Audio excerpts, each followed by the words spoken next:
Tonight is about military spouses and family members. It's about those who follow, the ones who often struggle to find gainful employment in new duty assignments around the world. Those who serve as both mom and dad when their spouse is deployed and in harm's way. You see the t-shirts and the bumper stickers in the military exchanges all the time. What's the toughest job in the military? You all know it. It's being a military spouse. These are the women and men who have absolutely served their country, even if they did not wear a uniform.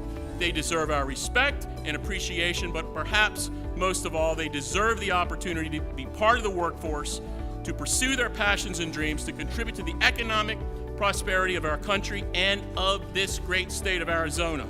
So tonight, without any further ado, I'm going to ask all of the military spouses or former military spouses in this audience to stand and be recognized. And I'm going to ask everyone here tonight to give you a round of applause that you so richly deserve. Don't be shy. Come on, stand up. Stand up.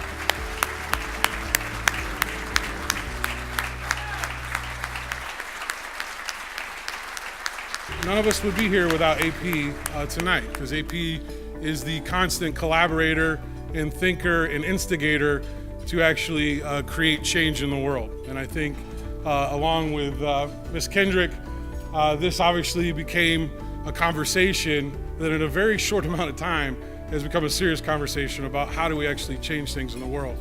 And that really is what HeroZona Foundation is about for veterans, is how do we actually make an impact, not just have conversations, but how do we take action?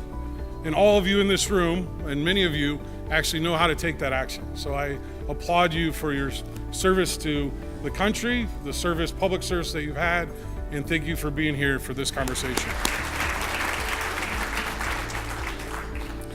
This tremendous occupational licensing reform was built on Goldwater's groundbreaking Right to Earn a Living Act, which recognizes another fundamental truth.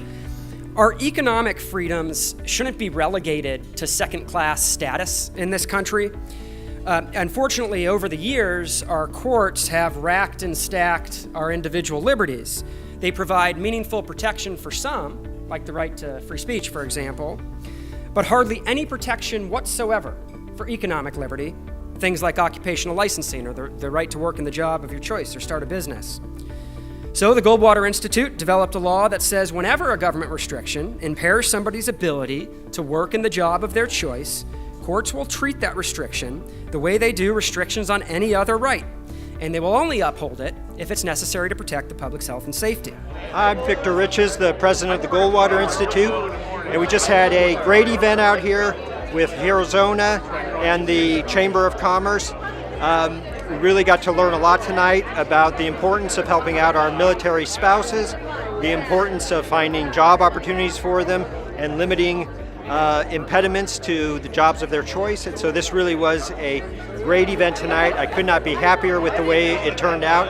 And I'm just very proud to be part of this group, and I'm very happy that Governor Ducey and Representative Crenshaw and Senator Martha McSally were out here to help us out tonight as well. So just want to thank everyone tonight. It's a great event, and I'm looking forward to doing many more in the future. Thank you. You know, as the Chamber's representative for veteran employment, as the president of Hiring Our Heroes, I get to work with communities throughout the country to help those communities realize the tremendous talent that exists in our military communities, our veterans and military spouses. And I get to work with those communities, small and large, throughout the country. Hi, I'm Elizabeth O'Brien, Senior Director of Military Spouse Programs at Hiring Our Heroes. Today in Phoenix, Arizona, we joined the Goldwater Institute, the Arizona State Chamber of Commerce, and HeroZona to talk about military spouse employment. This is a pipeline of talent that stands ready to fill employment challenges across the country, facing astronomical unemployment rates of 16 to 24% 4 times the rate of their civilian counterparts. This is a population that has to find meaningful employment so that we have the opportunity to maintain the best and brightest fighting force across the country. It's a matter of national security. It's not just a moral imperative, the frequent moves and the sacrifices that are made and the deployments. Military children attend on average 9 schools in their lifetime. It's not just a moral imperative, but it's also a national security issue, which Eric touched on briefly. The number one impact on a service member's military readiness is the health and well-being of their family. Of that is that providing community for today's military families is not just an installation responsibility or a military base responsibility. It's a team sport. It's a community responsibility. It's for us to come together as neighbors, civilian neighbors, with our installations to make sure that our military families have what they need. Hi, I'm Rebecca Feaster, and I'm a military wife. I was active duty for 7 years, and then I met a wonderful Navy man, and we continued on together until he served for 30 years. All over the country. Our child has been to 7 schools, and because of all the moves, I felt the need to start my own business, and which was wonderful because it was very portable from place to place. But more importantly, I love discussions like this. That's why today was so important, for people to hear the stresses and the problems of being employed full-time and in a great way by military wives. Yes, the governor has put in place a program or initiative called the Arizona Roadmap to Veteran Employment. And underneath that initiative, we have several entities. One is the Arizona Corporate Council for Veteran Careers, which was just established a couple years ago, which brings companies together. And we think it's very important that we inform companies about military civilian culture. And included in that is spousal education, if you will, on the issues that they're facing and why it is difficult for them to sometimes get employed, and to maybe reduce some of those barriers for them to be employed. Have always looked for meaning in my own career as we've moved so many times. Right now I am the director at the JCC Early Childhood Center.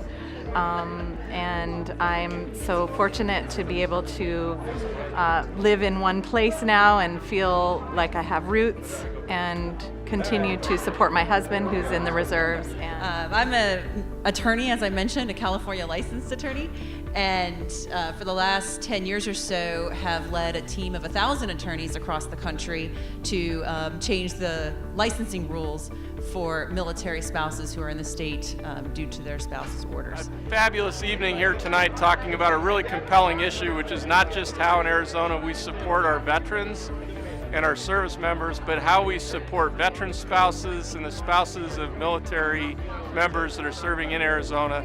An unbelievably powerful conversation, a great panel of folks talking about some of those challenges. I was inspired listening to this. It's compelling that we need to do something to help improve, reduce the unemployment of veteran and military spouses. It's an area that we've got to be committed to. I'm committed to seeing what we can do to make that situation better. Fabulous conversation tonight. Thanks to HeroZona, thanks to the Goldwater Institute for hosting this. Truly inspiring. Thank you, Hal. And I just have to say, that has got to be the best panel that I've ever been a participant of in my life. And in a past life, I had the privilege to work for Senator Kyle, and I see Mrs. Kyle here today. And the nicest thing that Senator Kyle said about me is that I had a knack in Washington, D.C. when I worked for him of taking good ideas and stealing them with permission and helping for those bills to become law. And I'm smart enough to realize after a panel like that, and I'm mixing sports, I see the great owner of the Diamondbacks here, but I'm going to call an audible, disregard the remarks, and say, with the U.S. Chamber Network, and I want to really thank Eric Eversole and Liz for that phenomenal panel. We've got the best network of job creators in the country together to get these good ideas and to share these good ideas and to pass these good ideas in each of our states. Wow.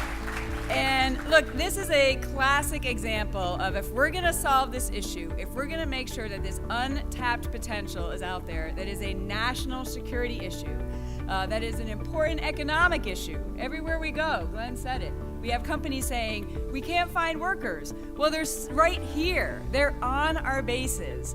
And as was already discussed, I've never met a more resilient, innovative, tireless group of people that when I was in the military than military spouses. Hello, I'm Representative Blackman. I represent Legislative District 6.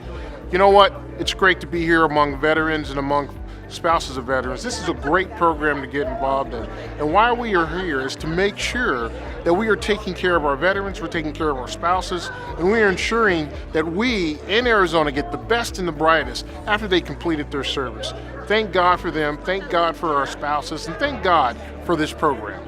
This is something we need to make a top priority. I'm proud that we've been able to shine a light on that in the state of Arizona, and there's more yet to do here. When Glenn Hammer talks about the unemployment rate and the labor participation rate, the fact that we have so many jobs available and people that are not being hired to take them, I think that there's things that we can do in policy and awareness, education, and training to fill that gap. And I want to say that same warmth and gratitude to all of our military men and women in service and to all the veterans. You all represent us equally. You're people that we are proud of. You're people that once your service is done in uniform to come back here, we want to make sure that there is that proper welcome, that it's not just thank you for your service, that there's a transition into this civilian workforce that we have. And that's really been much of the focus of what we've tried to do in public policy, is make Arizona the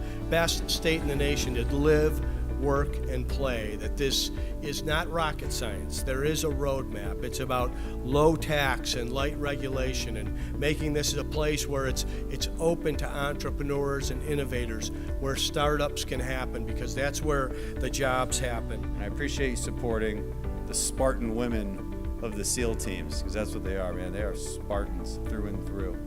And I'll tell you why I say that real quick.